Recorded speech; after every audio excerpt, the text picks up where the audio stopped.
ನಿಮ್ಮೆಲ್ಲರ ಪ್ರೀತಿಯ ಹೇಮಾ ಪ್ರಭತ್ ಮ್ಯಾಮ್ ನಮ್ಮ ಜೊತೆಗಿರ್ತಾರೆ. ನಮಸ್ಕಾರ. ಯಾಕೆ ಮ್ಯಾಮ್ ಎಲ್ಲರೂ ನಿಮ್ಮ ಡ್ಯಾನ್ಸ್ ಕ್ಲಾಸ್ನ ಚೂಸ್ ಮಾಡ್ತಾರೆ? ಯಾಕಂದರೆ ಸುಮಾರು ಸ್ಟೂಡೆಂಟ್ಸ್ ಇದ್ದಾರೆ.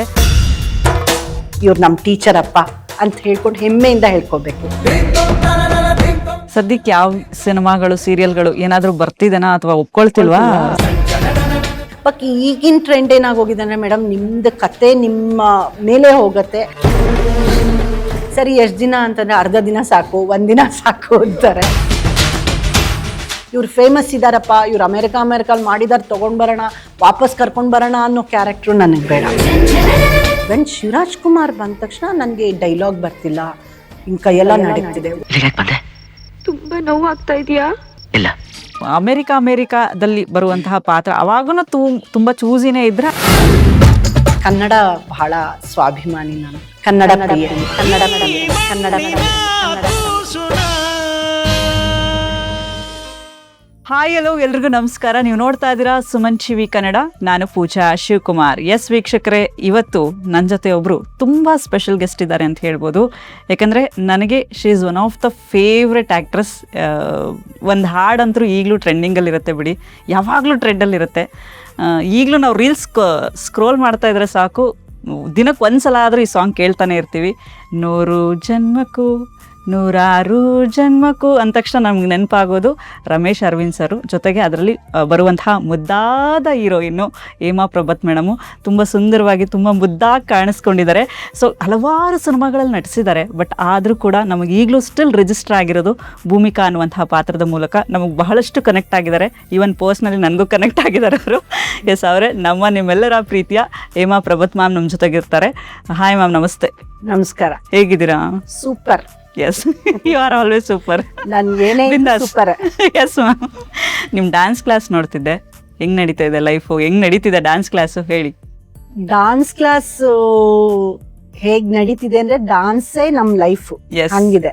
ಸೊ ಇವಾಗ ಹೇಗ್ ಓದ್ತಾ ಇದ್ದೀರಾ ಅಂತ ಯಾರನ್ನಾರ 10th ಸ್ಟ್ಯಾಂಡರ್ಡ್ ಅಲ್ಲಿ ಮಾತ್ರ ಕೇಳ್ತಾರೆ. ನಮ್ಗ ಆಗಲ್ಲ, ನಾವು ಹುಟ್ಟದಾಗಿಂದ ಡಾನ್ಸೇ. ಸೊ ಡಾನ್ಸ್ ಇಸ್ ಲೈಕ್ ಒಂದು ದಿನದ ರುಟೀನ್ ನಮ್ಗೆ. ಊಟ ಮಾಡಿದ್ರ, ತಿಂಡಿ ತಿಂದ್ರ ಅಂತ ಸ್ಪೆಷಲ್ ನಮ್ಗೆ. ಡಾನ್ಸ್ ಇಸ್ ವೆರಿ ಕಾಮನ್, ನಮ್ಗೆ ಡಾನ್ಸ್ ಇರಲೇಬೇಕು ಹಂಗೆ. ಓಕೆ, ಬಟ್ ನೀವು ಬಹಳಷ್ಟು ಹೇಳ್ಕೊತಾ ಇದ್ರಿ. ನನಗೆ ತುಂಬ ವಿಚಾರಗಳು ಗೊತ್ತಾಯಿತು. ಕ್ಲಾಸಲ್ಲಿ ಎಷ್ಟೆಲ್ಲ ಸ್ಟೂಡೆಂಟ್ಸ್ಗಳು ನಿಮಗೆ ಕನೆಕ್ಟ್ ಆಗಿದ್ದಾರೆ. ಸ್ಟೂಡೆಂಟ್ಸ್ಗಳಿಗೆ ನೀವು ಹೇಳ್ಕೊಡೋ ಅಂಥ ರೀತಿ ಆಗಿರ್ಬೋದು, ನನಗೆಲ್ಲೂ ಟೀಚರ್ ಅನಿಸ್ಲಿಲ್ಲ. ಅಂದರೆ ಯೂಶ್ವಲಿ ಟೀಚರ್ಸ್ ಅಂದ ತಕ್ಷಣ ಒಂದು ಸ್ಟ್ರಿಕ್ಟ್ ಆಗಿರೋದು ಅದೆಲ್ಲ ನೋಡ್ತೀವಿ. ಬಟ್ ಹೇಮಾ ನೀವು ಹೇಳ್ತಾ ಇದ್ರಿ, ನೀವು ನನ್ನ ಸ್ಟೂಡೆಂಟ್ಸ್ಗೆ ಈ ಥರ ಎಲ್ಲ ಕರ್ಕೊಂಡು ಹೋಗ್ತೀನಿ ಅಂತ. ಹೆಂಗೆ ಕನೆಕ್ಟ್ ಆಗಿದೆ? ಕಡೆ ಹೋದ್ರೆ ನಿಮ್ಗೆ ಎಷ್ಟು ಮಕ್ಳು ಅಂದ್ರೆ, ನಾನು 2 ಮಕ್ಳು ಅಂತ ಹೇಳಲ್ಲ, ನಂಗೊಂದು 150 ಜನ ಮಕ್ಳಿದ್ದಾರೆ ಅಂತಾರೆ. ಶಾಕ್ ಆಗತ್ತೆ.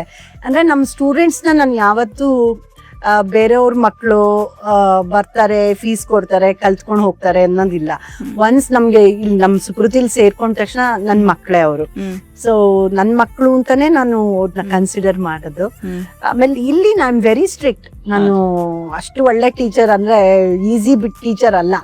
ಇಲ್ಲಿ ಚೆನ್ನಾಗೆ ಬೈದಿರ್ತೀನಿ. ಒನ್ಸ್ ಡಾನ್ಸ್ ಕ್ಲಾಸಿಂದ ಆಚೆ ಹೋದ್ಮೇಲೆ ಅವ್ರಿಗಿಂತ ಚೆನ್ನಾಗಿ ಹುಚ್ಚುಜಾಗ ಆಡ್ತೀವಿ, ಫ್ರೆಂಡ್ಸ್ ಆಗ್ತೀವಿ, ಹೊರಗೋಗ್ತೀವಿ, ತಿಂತೀವಿ. ಸೊ ಅವ್ರ ಏಜ್ ಥರ ಆಗೋಗ್ತೀವಿ ನಾವು. ಒನ್ಸ್ ಕ್ಲಾಸಿಗೆ ಬಂದಾಗ ಎಸ್, ಐ ಆಮ್ ಹಿಟ್ಲರ್.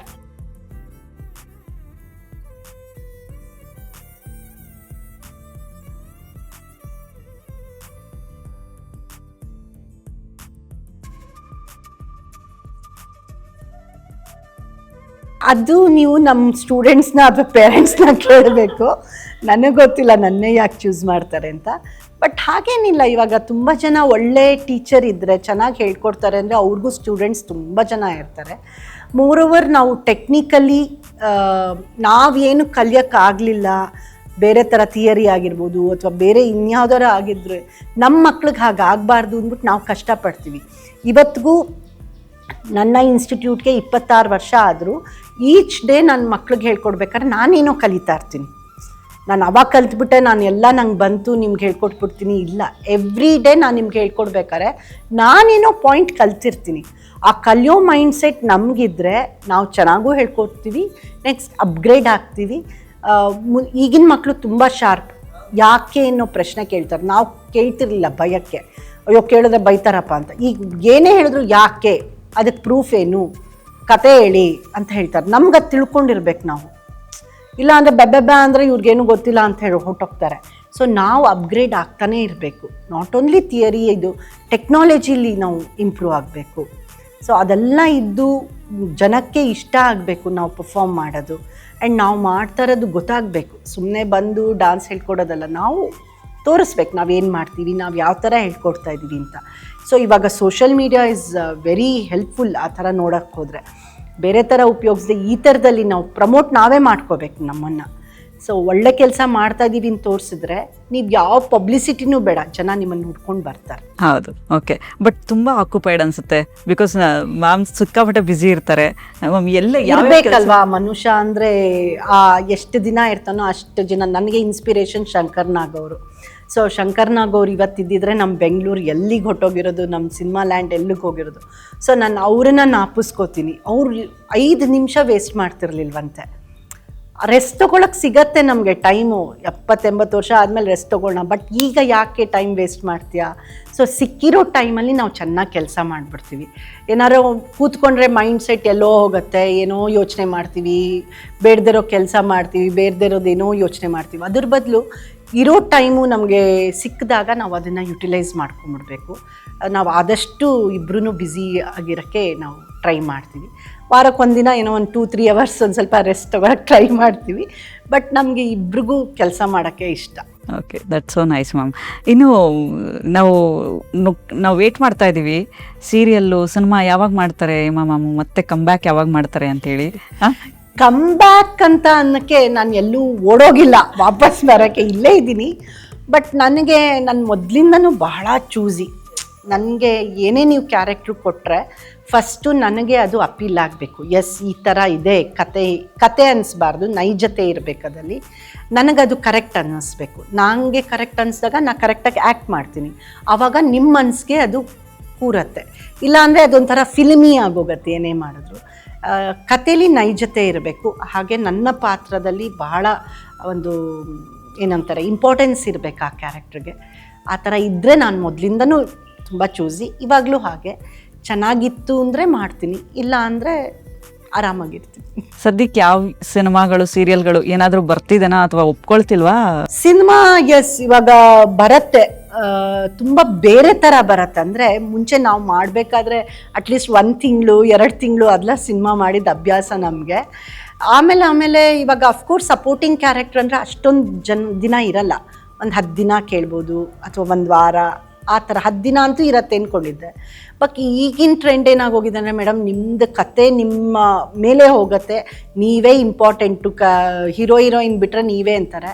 ಸರಿ, ಎಷ್ಟು ದಿನ ಅಂತಂದರೆ ಅರ್ಧ ದಿನ ಸಾಕು, 1 ದಿನ ಸಾಕು ಅಂತಾರೆ. ಸೊ ನನಗೆ ಆವಾಗ ಡೌಟ್ ಬರುತ್ತೆ. ಮೇ ಬಿ ಹೇಳ್ಬೇಕಾದ್ರೆ ಇಂಪಾರ್ಟೆನ್ಸ್ ಅಂತಾರೆ, ಬಟ್ ಆ ಸ್ಕ್ರೀನ್ ಮೇಲೆ ಅರ್ಧ ದಿನ 1 ದಿನ ಶೂಟ್ ಮಾಡಿದಾಗ ಎಷ್ಟು ದಿನ ಬರುತ್ತೆ, ಎಷ್ಟೊತ್ತು ಬರುತ್ತೆ ಅನ್ನೋದು ಮುಖ್ಯ. ಇನ್ನೊಂದು ಈ ಕ್ವಾಲಿಟಿ ಬಹಳ ಮುಖ್ಯ ಕ್ವಾಂಟಿಟಿಗಿಂತ. ನೀವು 10 ನಿಮಿಷ ಬಂದರೂ ನಿಮ್ಮ ಕ್ಯಾರೆಕ್ಟ್ರು ಏನೂ ಇಲ್ಲ ಅಂದರೆ ನೆನಪಿರಲ್ಲ. 1 ನಿಮಿಷ ಬಂದರೂ ಸಾಕು ನೀವು, ಬಟ್ ಕ್ಯಾರೆಕ್ಟ್ರು ತುಂಬ ಇಂಪಾರ್ಟೆಂಟು. ಸೊ ಅದರಿಂದ ಮೇ ಬಿ ಒಳ್ಳೆ ಕ್ಯಾರೆಕ್ಟ್ರು ನನಗಿನ್ನೂ ಬಂದಿಲ್ಲ ಆಫರು. ಬಂದರೆ ಮಾಡ್ತೀನಿ, ಇಲ್ಲ ಅಂದರೆ ಐ ಆಮ್ ಸ್ಯಾಟಿಸ್ಫೈಡ್ ಅಂತ ಹೇಳಬೇಕು. ಅಂದರೆ ಆ ಥರದ ಕ್ಯಾರೆಕ್ಟರ್ಗಳು ಬರಬೇಕು, ಆವಾಗ ನಾನು ಅಂದರೆ ನನಗೆ ಹುಚ್ಚಿದೆ ಅಂತ ಹೇಳಲ್ಲ, ಬಣ್ಣದ ಹುಚ್ಚು ಅಂತ ಹೇಳಲ್ಲ. ಇದೇ ನನಗೆ ಆ್ಯಕ್ಟ್ ಮಾಡಬೇಕು ಅಂತ ಬಹಳ ಇದೆ, ಡಾನ್ಸ್ ಮಾಡಬೇಕು ಅನ್ನೋದು ತುಂಬ ಇದೆ. ಹಾಗಂತ ಬಂದಿದ್ದೆಲ್ಲ ಒಪ್ಕೊಂಬಿಟ್ರೆ ನನ್ನ ಮನಸ್ಸಿಗೆ ನಾನು ಸರಿ ಹೋಗಲ್ಲ. ಅದೇ ನಾ ಹೇಳಿದ್ನಲ್ಲ, ನಂಗೆ ಅದು ಆ ಪಾತ್ರ ನನಗೆ ಇಷ್ಟ ಆಗಬೇಕು. ಇಷ್ಟ ಆದರೆ 1 ದಿನ ಆದರೂ ಮಾಡ್ತೀನಿ, ಬಟ್ ಪಾತ್ರನೇ ಅಲ್ಲಿ ಏನು ಸುಮ್ಮನೆ ಇವ್ರು ಫೇಮಸ್ ಇದ್ದಾರಪ್ಪ, ಇವ್ರು ಅಮೇರಿಕಲ್ಲಿ ಮಾಡಿದಾರೆ, ತೊಗೊಂಡು ಬರೋಣ, ವಾಪಸ್ ಕರ್ಕೊಂಡು ಬರೋಣ ಅನ್ನೋ ಕ್ಯಾರೆಕ್ಟ್ರು ನನಗೆ ಬೇಡ. ಜನ ಎಸ್ ನೀವು ಬಂದಿದ್ದು ಒಳ್ಳೇದಾಯಿತು, ಇಷ್ಟು ವರ್ಷ ಆದಮೇಲೆ ನೀವು ಬಂದ್ರಲ್ಲ, ವೆರಿ ನೈಸ್ ಅನ್ಬೇಕು. ಯಾಕೆ ಮೇಡಮ್ ಬಂದ್ರಿ ಅಂತ ಒಳ್ಳೆ ಸಿನಿಮಾ ಮಾಡಿ ಅಂತ ಅನ್ಬಾರ್ದು.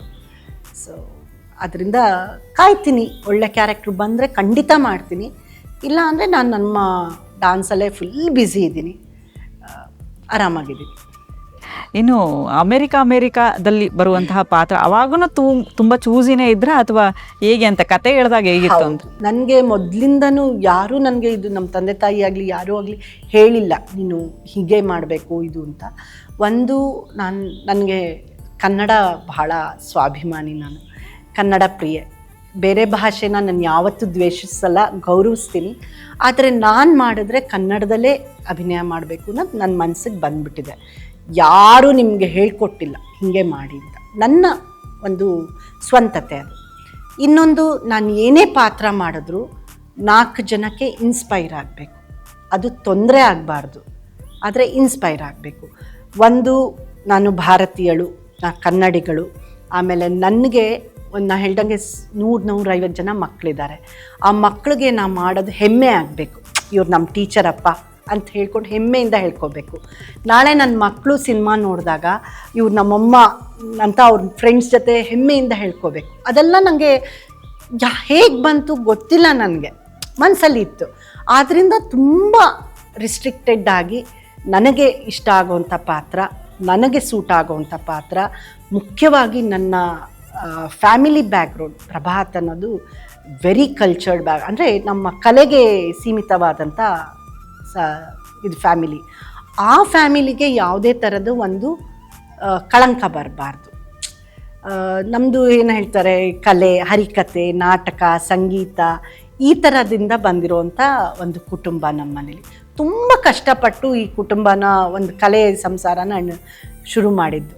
ಸೊ ನಮ್ಮ ಕಡೆಯಿಂದ ಎಲ್ಲೂ ಒಂದು ಚಿಕ್ಕ ಬ್ಲ್ಯಾಕ್ ಮಾರ್ಕು ಬರಬಾರ್ದು ಅನ್ನೋದು ನನ್ನ ತಲೆಯಲ್ಲಿ ತುಂಬ ಇತ್ತು. ಎಗೈನ್ ಯಾರೂ ಇದು ನಮ್ಗೆ ಹೇಳಿಲ್ಲ, ನನಗೆ ಮನಸ್ಸಿಗೆ ಬಂದಿತ್ತು. ಆದ್ದರಿಂದ ನನಗಿಷ್ಟ ಆಗುವಂಥದ್ದು ನಮ್ಮ ಪಾತ್ರ, ನನ್ನ ಸಂಸಾರಕ್ಕೆ ತೊಂದರೆ ಆಗದೆ ಇರೋವಂಥ ಪಾತ್ರ ಮಾತ್ರ ನಾನು ಮಾಡೋದು. Nice ma'am. ಹೌದು, ಇನ್ನು ಫಿಲಿಮ್ ಇಂಡಸ್ಟ್ರಿ ಚೂಸ್ ಮಾಡಬೇಕಾದ್ರೆ ಮನೆಯಲ್ಲಿ ಹೆಂಗೆ ಸಪೋರ್ಟ್ ಇತ್ತು? ಆಮೇಲೆ ಇಂಡಸ್ಟ್ರಿ ಅಂದರೆ ಆಗಿನ ಜನ ಅವಾಗ ಎಸ್ಪೆಷಲಿ ಬೇರೆ ಥರ ನೋಡ್ತಾ ಇದ್ರು, ಇಂಡಸ್ಟ್ರಿನ ಬೇಡ ಹೌದು ಅಂತ ಭಾಳ ಹಿಂದಿಂದ. ಇವಾಗ ಓಕೆ ಬಿಡಿ, ಇಲ್ಲ ಇವಾಗ ಸಿನಿಮಾ ಒಂದೇ ಅಲ್ಲಮ್ಮ, ಡಾನ್ಸ್ ಆಗಿರ್ಬೋದು. ಡಾನ್ಸ್ಗೂ ಇವಾಗ ನನ್ನ ಹತ್ರ ಬರ್ತಾರಲ್ಲ ತಾಯಂದರು, ಅವರೆಲ್ಲ ಹೇಳೋದದೇ, ನಾನು ಕಲಿಯೋಕ್ಕಾಗಲಿಲ್ಲ ಮೇಡಮ್, ನಮ್ಮ ಮನೇಲಿ ಬಿಡಲಿಲ್ಲ, ನನ್ನ ಮಕ್ಕಳು ಕಲಿಬೇಕು ಅನ್ನೋದು ಆಸೆ. ಸೊ ಕಲೆಗೆ ತುಂಬ ಎನ್ಕರೇಜ್ಮೆಂಟ್ ಅವಾಗ ಮುಂಚೆ ಇರಲಿಲ್ಲ. ಸಿನಿಮಾ ಆಗಿರ್ಬೋದು, ಡಾನ್ಸ್ ಆಗಿರ್ಬೋದು, ಏನು ಹೋಗಿ ಡಾನ್ಸ್ ಮಾಡೋದೇನು, ಸುಮ್ಮನೆ ಕೂತ್ಕೊಂಡು ಹೋದು, ಇಲ್ಲ ಮದುವೆ ಮಾಡ್ಕೊಂಡು ಹೋಗು. ತಂದೆ ತಾಯಿಗೇನು, ತನ್ನ ಮಕ್ಕಳು ಮದುವೆ ಮಾಡಿಕೊಂಡು ಸಂಸಾರ ಮಾಡ್ಕೊಂಡು ಇರಬೇಕು, ಪಾಪ ಅವ್ರದ್ದು ತಪ್ಪಲ್ಲ. ಆ ಥರ ಬ್ಯಾಕ್ಗ್ರೌಂಡು ನಮ್ಮದು. ಆದರೆ ಕಲೆ ಮಾತ್ರ ನಮ್ಮದು ಜೀವ, ಕಲೆಗೆ ಏನು ಬೇಕೋ ಮಾಡ್ಬೋದು ಅಂತ. ಸಿನಿಮಾಲಿ ಯಾರೂ ನಮ್ಮ ಫ್ಯಾಮಿಲಿಯಿಂದ ಇರಲಿಲ್ಲ ಈ ಲೆವೆಲ್ಗೆ. ಬಂದಾಗ ಎಸ್, ನಮ್ಮಪ್ಪ ಅಮ್ಮ ಒಪ್ಕೊಳ್ಳಿಲ್ಲ. ಜೀವನ ಚೈತ್ರ ಅಂತ ಬಂತು. ಸೊ ಅದು ಅಣ್ಣೋರ್ ಸಿನಿಮಾ, ಅದು ದೇವತೆ ಕ್ಯಾರೆಕ್ಟ್ರು, ಕಣ್ಣು ಮುಚ್ಕೊಂಡು ಒಪ್ಕೊಂಬಿಟ್ರು, ಏನೂ ತೊಂದರೆ ಇಲ್ಲ ಅಂತ. ನೆಕ್ಸ್ಟ್ ಗೋಲಿಬಾರ್ ಬಂದಾಗ ಅದು ಪುಟ್ಟು ಹುಡುಗಿ ಕ್ಯಾರೆಕ್ಟ್ರು, ಹೀರೋ ಇರಲ್ಲ, ಹೀರೋಯಿನ್ ಇಲ್ಲ, ಸೊ ಒಪ್ಕೊಂಡ್ರು ಅದಕ್ಕೆ. ಆಮೇಲೆ ನಮಗೆ ಸ್ಟ್ರಗಲ್ ಶುರು ಆಗಿದ್ದು. ಗೋಲಿಬಾರ್ ಆದಮೇಲೆ ಹೀರೋಯಿನ್ ಅಂತ ಬಂದಾಗ ನಮಗೇನು ಅಂದರೆ, ಹೀರೋಯಿನ್ ಅಂದರೆ ಬೇರೆ ಥರ ಇರತ್ತೆ, ಹೆಸರು ಕೆಟ್ಟೋಗುತ್ತೆ, ಏನೇನೋ ನಮ್ಮ ತಲೆಯಲ್ಲಿ ತುಂಬಿಟ್ಟಿರ್ತಾರೆ. ಸೊ ನಮ್ಮ ಮನೇಲಿ ಒಬ್ಬರು ಇಬ್ಬರು ಅಲ್ಲ, ನಾವು 60-70 ಜನ ಇದ್ದಿದ್ದ ಒಂದು ಕುಟುಂಬ ನಮ್ಮದು, ಜಾಯಿಂಟ್ ಫ್ಯಾಮಿಲಿ. ಸೊ ನಮ್ಮ ಅಪ್ಪ ಅಮ್ಮಂಗೆ ಒಂದೇ ಒಪ್ಸೋದಲ್ಲ, ಇಡೀ ನಮ್ಮ ಫ್ಯಾಮಿಲಿ ಒಪ್ಕೋಬೇಕು. 60-70 ಜನ ಒಪ್ಕೊಂಡ್ರೆ ಒಬ್ಬರು ಆ ಪಾತ್ರ ಮಾಡ್ಬೋದು, ಹಂಗಿದ್ದಿದ್ದು. ಸೊ ಒಂದೊಂದು ಸಿನಿಮಾ ಮಾಡ್ಬೇಕಾದ್ರೂ ನಾವು 1.5 ತಿಂಗಳು ತೊಗೋತಿದ್ವಿ ಪರ್ಮಿಷನ್, ಇಡೀ ಒಪ್ಪಿಸ್ತೀನಿ, ಒಬ್ಬೊಬ್ರನ್ನೇ ಒಪ್ಪಿಸ್ತೀನಿ ಅಂತ. ಫಸ್ಟ್ ನಾನು ಒಪ್ಕೋಬೇಕು, ಆಮೇಲೆ ನಮ್ಮ ಅಪ್ಪ ಅಮ್ಮ, ಆಮೇಲೆ ನಮ್ಮ ಇಡೀ ಕುಟುಂಬ ಒಪ್ಕೋಬೇಕು. ಆ ಥರ ಇದ್ದರೆ ಮಾತ್ರ ನಾನು ಮಾಡ್ತಾಯಿದ್ದಿದ್ದು.